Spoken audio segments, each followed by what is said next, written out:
This is episode number 106 of the Life, Strength, and Health podcast. I'm Kim, and I'm joined with Jamal. Greetings, everyone. And peace and blessings. Yes, and thank you for joining us this week. In this episode, we're going to be discussing the organs of the spring season. But before we dive into that, this week's episode's testimonial is from Leah. And Leah wrote, "Life, Strength, and Health keeps me in tip-top condition." So thank you, Leah, for those kind words. And we wish you much health success. So now let's segue into this week's organic food for thought. And this week's organic food for thought is on chlorophyll. Chlorophyll is a green pigment found in plants that facilitates photosynthesis by absorbing sunlight. All green vegetation contains chlorophyll, and foods that are high in chlorophyll are wheatgrass, spinach, Brussels sprouts, and mustard greens. And chlorophyll is basically the blood of the plant, and it closely resembles red blood cells. Because of this, it can increase red blood cell count. Another benefit of chlorophyll is that it fights free radicals, it decreases body odor, it helps to manage your weight by controlling your cravings, it kills pathogenic yeast, it lowers risk of cancer, and it increases longevity. And during a detox program, liquid chlorophyll is a great way to help detoxify your liver and blood, as well as deodorize your intestines. Yeah, it's almost like giving yourself a blood transfusion. You know, like it just filtering your blood. When you look at chlorophyll and blood cells, red blood cells, they look identical.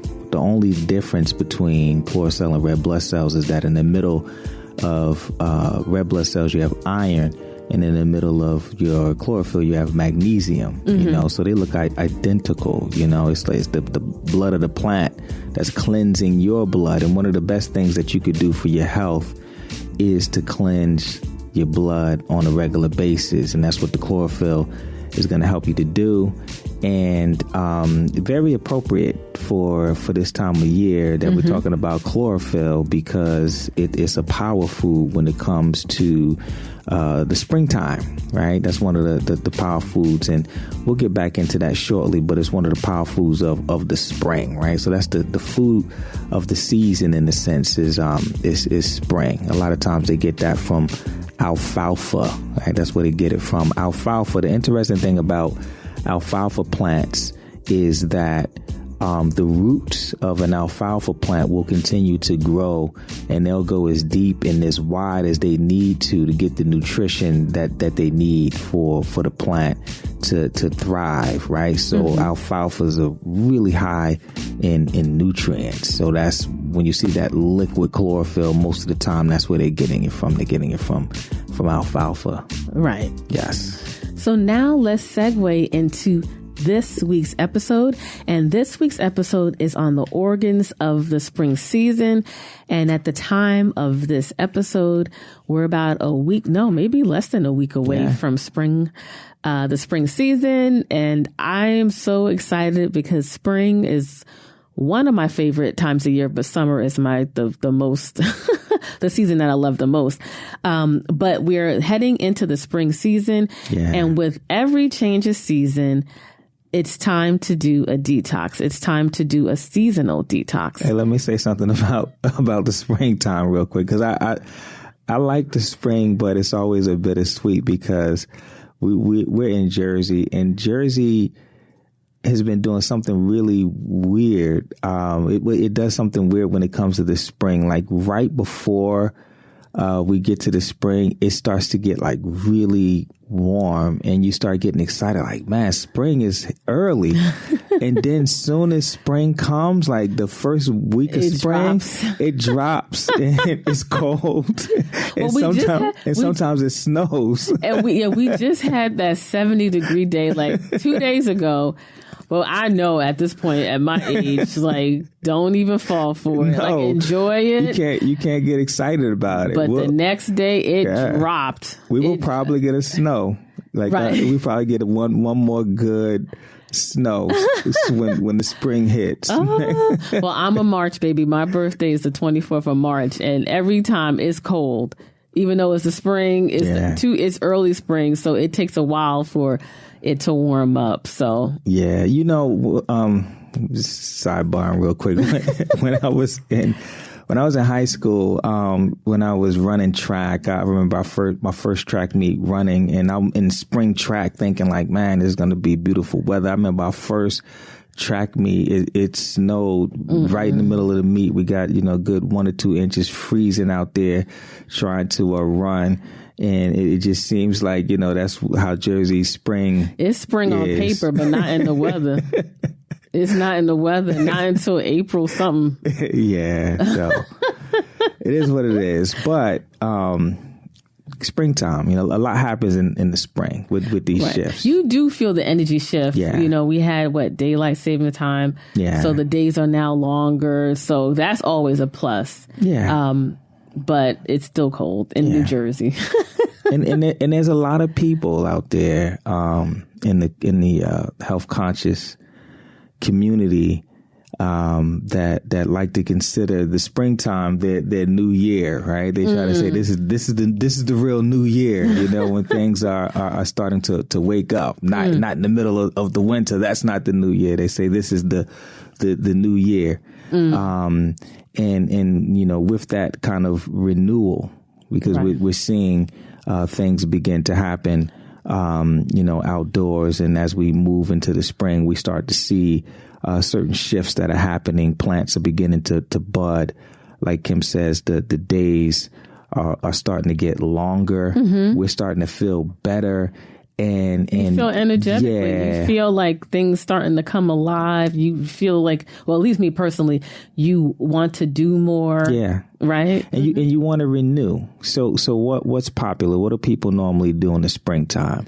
Right. Yeah. They usually want to do their spring cleaning. Right. That's what they want to do. So people begin to, start to clean, like they do that deeper clean, where you're wiping down walls and floors and windows and outdoors. You're just really doing a deeper cleanse than you normally do, because it's time. You feel refreshed, you feel renewed, and you want everything around you to reflect that, right? So with that being said, you have to carry that over internally. You want to do these things internally. You want to renew yourself internally. You want to cleanse yourself internally so that your body can respond. A lot of times in the winter, we're eating much heavier foods, right? You're eating heavier foods. You're eating more grounding foods. A lot of times, because there's no sunlight or very little sunlight, shorter days, your vitamin D is down. People may be experiencing a little season depression. It's cold, so you're not as active. You're not outside. Yeah, as much. you're not outside. A lot of times we reach for comfort foods, right? We eat more comfort foods during this time of year, and we're putting extra stress on our organs, especially our organs of that we're moving into, that we need to cleanse for the season. We're putting more stress on our organs. So this is the perfect time to cleanse those specific organs so that our overall functionality can increase. Right. And so that we transition into that season properly. Yes. Right. So the organs of the spring season is the liver and gallbladder. Yes. Right. So for the liver, the liver has many functions, but some of the functions is that it filters the blood within your body. And this filter needs cleaning because, as Jamal said, in the winter season, you tend to eat more heavier foods, right? Those are the things that you want to gravitate towards, your root vegetables, your grounding foods. But now we're transitioning into the spring where things are going to start to become more readily available, other vegetables and other whole foods and things of that nature. And so you need to give your body kind of like a reboot, and you want to focus on the liver and gallbladder. So like I said, the liver, it filters the blood, right? And it turns nutrients into energy, and then it stores potential energy. Yes. So that's, you know, some of the function of the liver. Yeah. Right. Mm-hmm. So with that being said, you know, we were talking about chlorophyll, you know, cleansing the blood. That's what your liver just automatically does. You know, it cleanses your blood. It's something that it does on its own. But if you're constantly bombarding your body with toxicity, you know, your liver isn't going to be able to do that properly. Right. Mm-hmm. So what we're really doing is assisting the body in doing what it already does. Right. So it's not like, you know, your body can't cleanse itself and now you have to come in and do a cleanse. What you want to do is you want to support your body's natural cleansing process. Like that's really important. So after, you know, the comfort foods and eating heavier, you know, the liver can get a little sluggish. Right. And so this is the time to, when you're doing that spring cleansing, to address your liver. Makes perfect sense. Yeah. Especially if you're, you know, during this past winter season, you like overindulged, and you was eating a lot of processed foods, fast foods, a lot of sugars. You know, this is the time to kind of reset yourself so that you can go into the next season, you know, with a better diet. You know, the interesting thing about it is like when you really start to, when you follow the cycles and the seasons, and you're cleansing on a regular basis, your body just starts to automatically make you start to want to cleanse. Because I know I've been feeling the pull. Like I just am feeling like, you know, I'm not wanting to eat as heavy. Right. Yeah, I'm feeling like I want to eat light. I'm feeling the pull. Like I want to eat raw. You know, I want to eat more raw foods. I want to, you know, drink more liquids and just be lighter. Like I'm just feeling that, you know, that pull right now. Right. Yeah. Right. It's a natural cycle. Right? Yes. So there are signs that, you know, that your body tells you or shows you when you have a liver imbalance. And some of the signs is stubborn weight loss, poor skin, dark circles around the eyes, and the whites of the eyes become dark. Yeah. And you'll hear us say this quite often. You know, your body is always trying to communicate with you and let you know what's going on.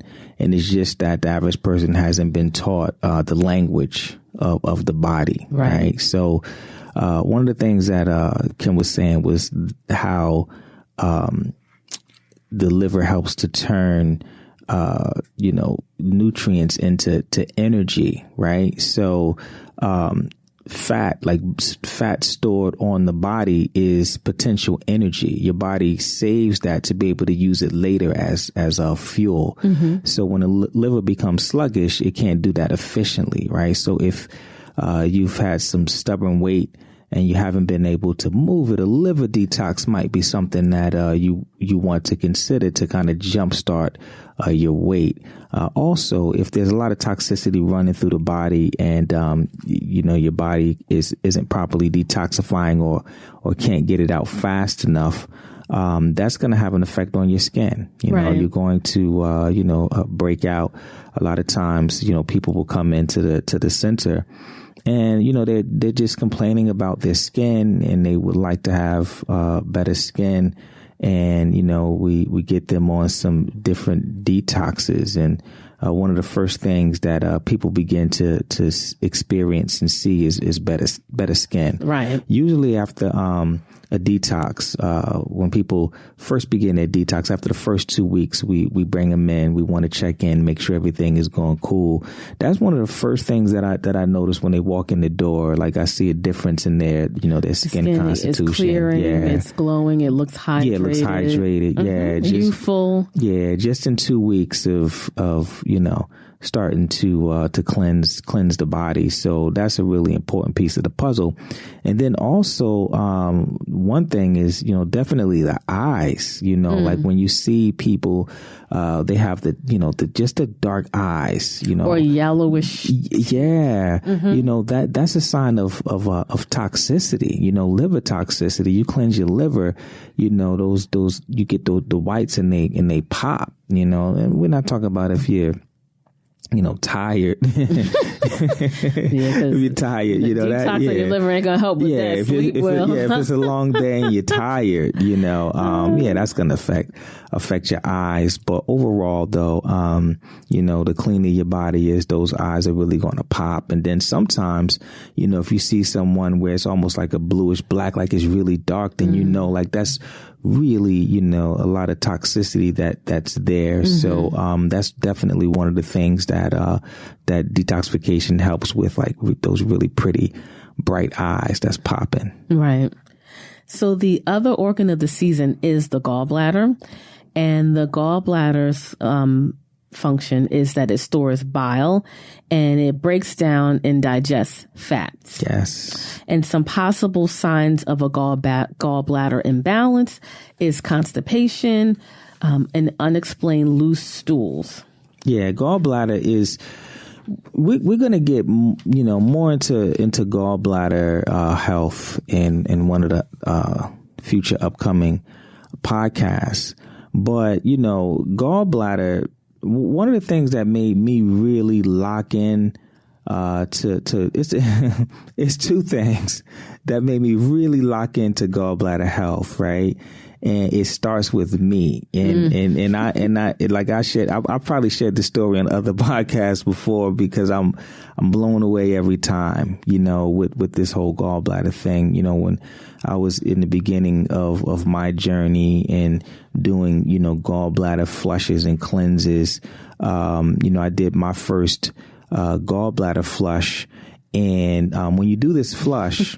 You move debris, you move sludge, you move mucus, you move stones, right, from your gallbladder. And the first flush that I ever did, and I'm someone that's coming off. I tell everyone, like my diet was, it's worse it's worse. The sad diet. It was up there. Like I never was into like chitlins and pig feet, you know what I'm saying? Like that was me. I never was. My parents are from the South, and I never was into that stuff.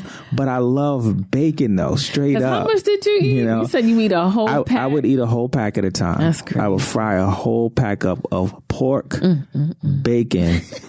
I would make bacon sandwiches with mustard. No, with grape jelly. Wow, grape jelly.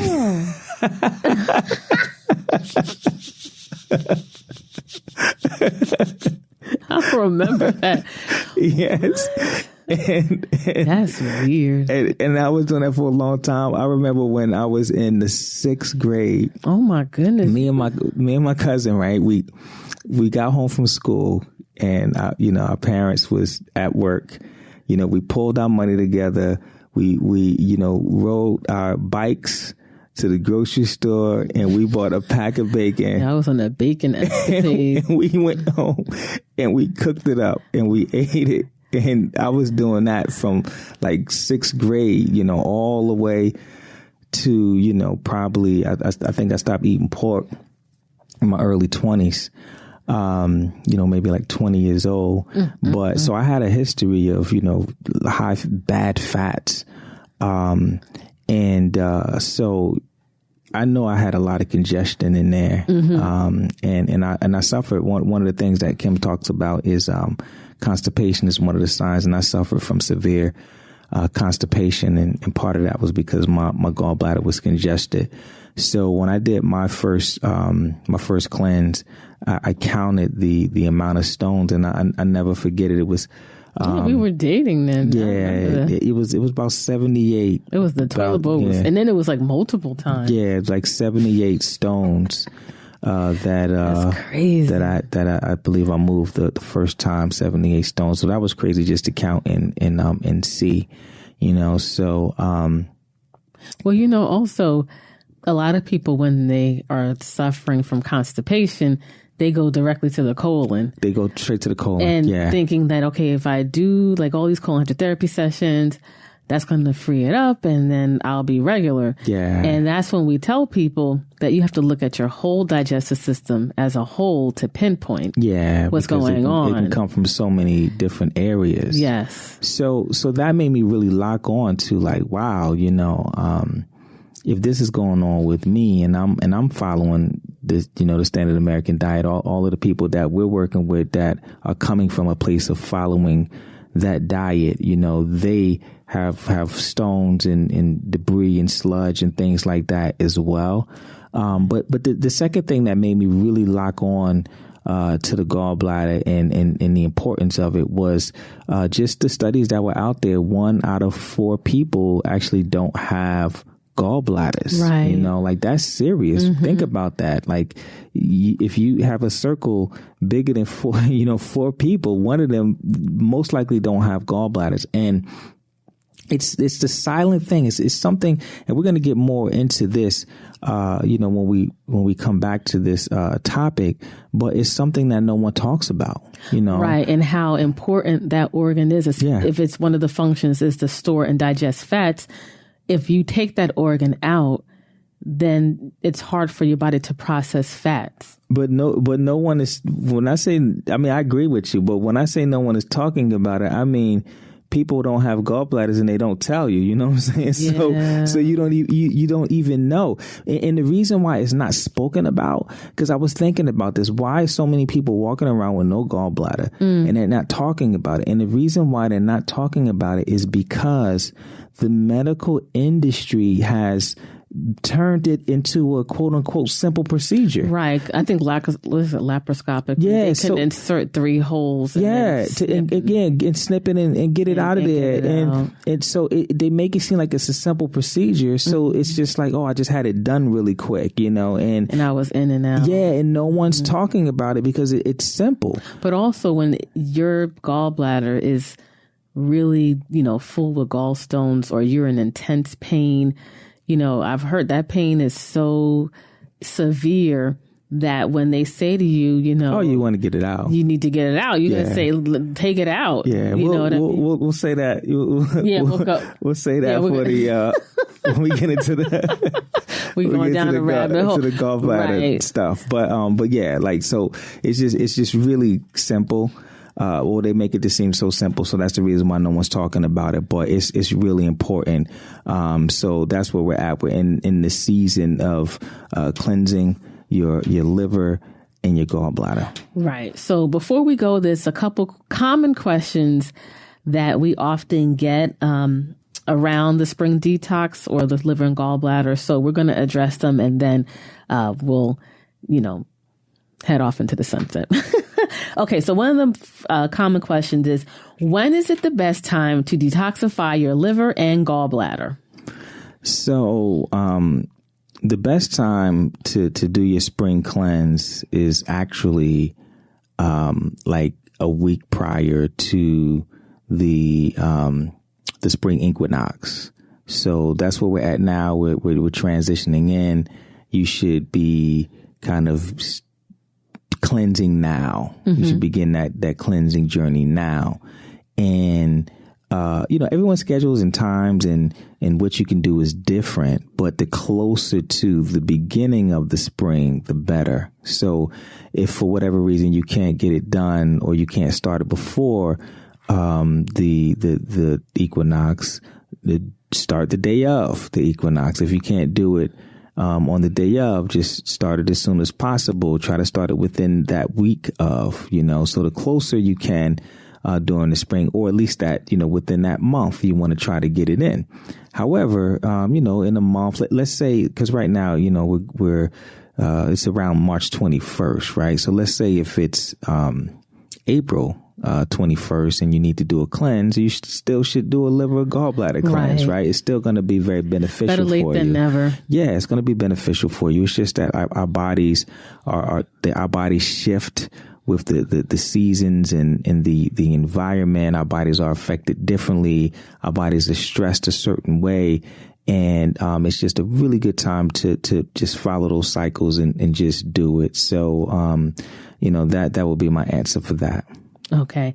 And another common question is, how long should you cleanse? I think that's a great question. I was just talking to someone about that the other day. Me and Isu, actually, we was talking about that. Just how long to cleanse, because Isu and I, we've been on this journey of detoxifying and cleansing our body, for a good 20 years. He's been cleansing longer than I have. And you know what, when you're cleansing for a long time, you don't have to cleanse as long, right? So it's going to range. It's going to range anywhere from 2 to 3 days all the way up to, 21 days. It just depends on the individual. Like if you're used to cleansing and this is something that you usually do, then you clean less, right? If you're a newbie and it's the beginning, then you're going to cleanse for a little bit longer. So that is kind of a sliding thing for everyone. So that's what I would say. And also, sometimes, if you're a newbie, you might start out, with a short amount of days just because you don't want to be overwhelmed, and you just starting to get used to this process. But just know that, just by cleansing a couple of days, your body just isn't going to be totally detoxed, right? It is a journey. So that's what I would say. I would say if you're a newbie to all of this, then, maybe you could do a very mild cleanse for a couple of days, because there's a lot of different types of cleanses that you can do. And we'll get into this in further episodes. So, there's certain things that you can do that are really mild. For example, if you ate a cooked whole food vegan diet, that is mild. If you did a raw food vegan diet, that's going to be, like medium.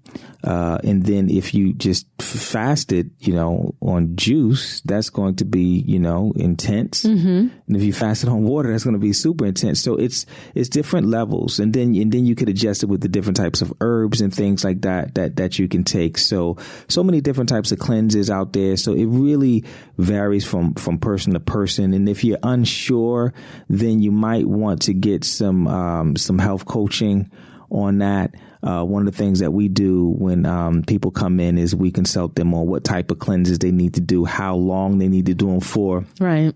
And we even customize the type of diet and nutrition and herbs and supplements that they need to be on during that time. Right. And the last question that we're going to cover, or a common question that we receive, is what is the best way to detox your liver and gallbladder? So, like we said, there's so many different ways to cleanse, but really simple, real simple is the organic food for thought of the day, which is chlorophyll, right? So anyone can get chlorophyll, and that's going to cleanse the blood, but it's also going to cleanse your liver as well. So just by doing chlorophyll, you're going to begin that detoxification process. So that's a kind of a supplement, liquid chlorophyll that you can get that's going to assist with that.